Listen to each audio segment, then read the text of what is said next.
तो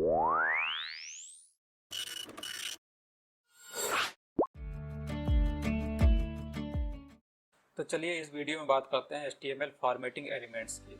इसमें कौन कौन से एलिमेंट्स होते हैं जो कि टेक्स्ट फॉर्मेटिंग का काम करते हैं, मतलब टेक्स्ट का जो फॉर्मेट होते हैं उसको बदलते हैं, चेंज करते हैं। ठीक, तो इसमें हमारे जो एलिमेंट हैं मुख्य रूप से कौन कौन से टैग हैं। एक तो ये हमारा बोल्ड टैग है, बी टैग है, स्ट्रॉन्ग है, और इटैलिक के लिए आई है, एम्फेसिस के लिए EM है, मार्क के लिए ये मार्क है, मार्क करने के लिए स्मॉल टेक्स्ट को स्मॉल करना है, डिलीट करना है या इंसर्ट करना है किसी जगह पर, ये सबस्क्रिप्ट है, और ये सुपरस्क्रिप्ट। सबस्क्रिप्ट सुपरस्क्रिप्ट मतलब जैसे कि सबस्क्रिप्ट का मतलब जैसे आप फार्मूला लिखते हैं ना, H2O, वाटर का फार्मूला हुआ, कॉपर सल्फेट का हुआ, CuSO4 हुआ।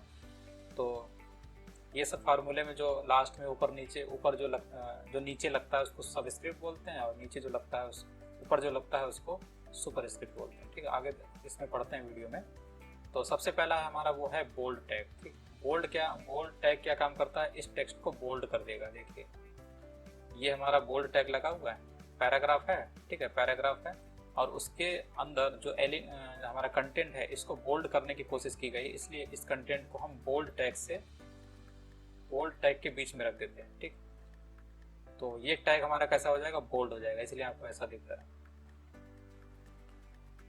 और इसके बाद हमारा आता है स्ट्रॉन्ग टैग। स्ट्रॉन्ग का मतलब होता है, एक बार शायद बताया भी है, स्ट्रॉन्ग का मतलब होता है इस पे हमें जोर देना है, एक हिसाब से एम्फेसिस देना है। ठीक, जोर देना है। तो स्ट्रॉन्ग का मतलब ये क्या काम करता है, इस टैग को थोड़ा सा बोल्ड कर देता है। ठीक, तो अब कहेंगे तो ये तो काम बोल्ड से भी हो रहा था, थोड़ा सा अंतर है बोल्ड और इसमें। तो अंदर जो इसका जो बोल्डनेस है ये थोड़ा सा अंतर पड़ जाता है, ऐसे पता नहीं चलेगा आपको। तो कहीं पे स्ट्रॉन्ग की जरूरत पड़ती है स्ट्रॉन्ग यूज करिए, कहीं पे बोल्ड की जरूरत पड़ती है तो बोल्ड इस्तेमाल यूज करिए। तो पैराग्राफ टैग के अंदर बोल्ड टैग का इस्तेमाल किया गया है, और इस कंटेंट को ये बोल्ड कर देता है, इस कंटेंट को ये स्ट्रॉन्ग कर देता है, बोल्ड जैसा दिखाई देता है।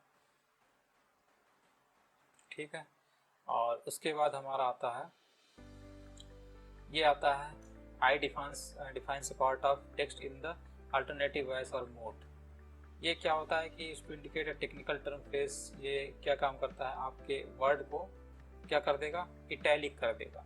ठीक, इटैलिक कर देगा, तिरछा कर देता है। आई क्या होता है, किसी वर्ड को, किसी सेंटेंस को, किसी ग्रुप ऑफ सेंटेंस को इटैलिक करना है तो उसको क्या काम करिए, उसको इटैलिक टाइप के अंडर डाल दीजिए। ठीक है, तो तिरछा कर देता है। उसी तरीके से एम्फेसिस जो होता है, एम्फेसिस क्या काम करता है, ये जोर देने के लिए होता है एक पर्टिकुलर वर्ड पे। ठीक, जैसे कि अगर हम इस पे जोर देना चाहते हैं, दिस टेक्स्ट इज एम्फेसाइज्ड। ठीक, तो ये पूरा का पूरा वर्ड एम्फेसिस हो जाता है। अगर मान लीजिए आप केवल टेक्स्ट पे केवल वो करना चाहते हैं, ठीक, तो इसको कट करिए और यहाँ पर पेस्ट कर दीजिए। ठीक है, और इसको भी कट करते हैं और यहाँ पर डाल देते हैं, तो क्या होगा, केवल टेक्स्ट जो वर्ड है इसी पे एम्फेसिस होगा, यही तिरछा दिखाई देगा, बाकी नहीं दिखाई देगा। ठीक, तो टेक्स्ट देखिए तिरछा दिख रहा है। इसके बाद हम चलते हैं अपना स्मॉल हो गया, स्मॉल की बात करनी है, एम्फेसिस तो हो गया। तो स्मॉल का मतलब होता है element defines a smaller text, दूसरे टेक्स्ट की अपेक्षा ये थोड़ा सा छोटा दिखाई देता है। जैसे कि अगर देखिए ये भी पैराग्राफ में है, पैराग्राफ टैग के अंदर, तो ऐसा दिख रहा है। दूसरा भी जो कंटेंट है वो भी पैराग्राफ के अंदर ही था। ठीक, वो भी वो भी ऐसा ही दिखना चाहिए, लेकिन इसको स्मॉल टैग, ये जो कंटेंट है ना, इसको स्मॉल टैग के अंदर रख दिया गया है। ये स्मॉल ओपन टैग, ये स्मॉल क्लोज टैग, दोनों के बीच में रख दिया गया। तो ये वर्ड कैसा दिखाई देगा, ये सेंटेंस कैसा दिखाई देगा, छोटा दिखाई देगा, जैसे यहाँ पे छोटा दिख रहा है। इसके बाद मार्क एलिमेंट है। मार्क एलिमेंट का मतलब होता है defines a text that should be marked और हाईलाइटेड। आपने देखा होगा येलो कलर का जो हाईलाइटेड वर्ड होता है वो कैसे बनाया जाता है, वो ऐसे ही मार्क टैग का इस्तेमाल करके बनाया जाता है। जैसे कि देखिए यहाँ पर मिल्क वर्ड को मार्क किया गया है, इसलिए ये हाईलाइटेड जैसा दिख रहा है। तो इस तरीके से होता है। आप चाहें तो इस मार्क को यहाँ से कट करिए और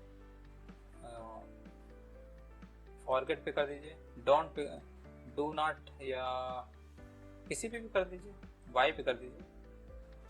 तो बाई और मिल्क ये सब कैसा हो जाएगा, ये हमारा मार्क के अंदर आ जाएगा, येलो आ जाएगा दोनों। ठीक है, बाई और मिल्क दोनों, क्योंकि ये मार्क टैग के अंदर रखा गया है इस वर्ड को। तो जिस वर्ड में हमें परिवर्तन करना होता है उसको एक पर्टिकुलर टैग के बीच में रख देते हैं। आपको तो पता ही होगा, ये मार्क ओपन टैग है, ये मार्क क्लोज टैग। इसके बीच में जिस वर्ड को रखा गया उस पर मार्क की प्रॉपर्टी क्या होगा, अप्लाई हो जाएगी, इसलिए यहाँ पर हाईलाइट जैसा दिख रहा है।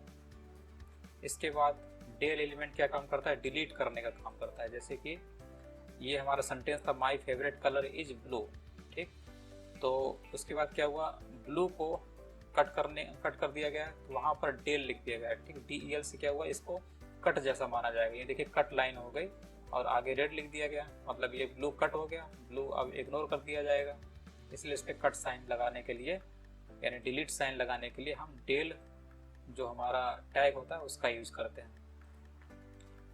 इसके बाद एक इंसर्ट है, insert element defines a text that has been inserted into a document. ऐसे डिलीट था, ऐसे ही हमारा इंसर्ट है, इसको इंसर्ट करने के लिए इस्तेमाल किया जाता है। तो इंसर्ट में क्या है, ये आपका इंसर्ट दिखा हुआ है, ठीक। यहाँ पर डिलीट का भी इस्तेमाल किया गया तो इससे तो कट होता है, ठीक है। और इंसर्ट में क्या होता है, जो चीज़ इंसर्ट की जाती है उसको जो ब्राउज़र है उसके नीचे अंडरलाइन लगा देता है। आपने इंसर्ट किया तो इंसर्ट किए वर्ड के नीचे ब्राउज़र क्या करेगा, अंडरलाइन लगा देगा। ये इंसर्टेड वर्ड की पहचान है। तो INS जो होता है टैग, इसका इस्तेमाल किया जाता है, ठीक। ओपन क्लोजिंग के बीच में जिसको चेंज करना है उसी को, इसको इंसर्ट करना उसी को लिखा जाता है। अब ये आ गया हमारा सबस्क्रिप्ट एलिमेंट। तो जैसे कि आप फार्मूला जो होता है ना, H2O हो गया, कॉपर सल्फेट हो गया, CuSO4 हो गया, H2SO4 हो गया, H2SO4, और बहुत सारे फार्मूले होते हैं। जो इसमें नीचे वाला जो शब्द होता है ना, इसी को हम सबस्क्रिप्ट कहते हैं। इसको कैसे लिखते हैं तो यहाँ पर आपको लिखा हुआ है। अब जैसे कि यहाँ पर दिस इज, ये जिसको नीचे लिखना है ना, नीचे लिखना है सबस्क्रिप्टेड, इसको नीचे लिखना है, ठीक है, नीचे लिखना है, इससे नीचे लिखना है। तो यहाँ पर इसको सब जो है टैग उसके अंदर डाल दिया जाता है, ठीक। तो सब टैग का इस्तेमाल किया था। अब जैसे H2O लिखना है, ठीक, तो यहाँ पर क्या काम करिए, H लिख दीजिए, ठीक। और यहाँ पर क्या काम करिए, 2 लिख दीजिए, और यहाँ पर बाहर इसके क्या लिख दीजिए, O लिख दीजिए, ठीक। तो ये फार्मूला क्या होगा, दिस इज H2O टेक्स्ट, इस टाइप में हो जाएगा। और अगर जैसे कि मान लीजिए यहाँ पर H2SO4 लिखना है, H2, तो H2 तो ये हो गया, और SO4 लिखना है, ठीक है, तो S हो गया, कैपिटल S लिखते हैं, S और SO, ठीक। और 4 उसके ऊपर लिखना है, ठीक। तो वहाँ पर हम क्या करेंगे, वहाँ पर हम इस्तेमाल करेंगे सुपर स्क्रिप्ट का, जिसको आगे पढ़ने वाले हैं, ठीक। तो SUP हो जाएगा वो, ठीक है। और यहाँ पे 4 लिख देते हैं, और यहाँ पर क्या हो जाएगा, हमारा क्लोजिंग SUP हो जाएगा, सुपर स्क्रिप्ट, ठीक। अब इसको करेंगे तो ये फार्मूला क्या हो जाएगा, H2SO4 हो जाएगा, ठीक। तो यहाँ पर सब स्क्रिप्ट और सुपर स्क्रिप्ट दोनों का इस्तेमाल किया गया। सब स्क्रिप्ट का इस्तेमाल किया तो 2 नीचे सरक गया, और जब सुपर स्क्रिप्ट का इस्तेमाल किया तो 4, ये जो कंटेंट है 4, वो ऊपर चला गया, ठीक। तो इस तरीके से हम फार्मूला बना लेते हैं। इसके बाद हमारा सुपर स्क्रिप्ट तो हो ही गया।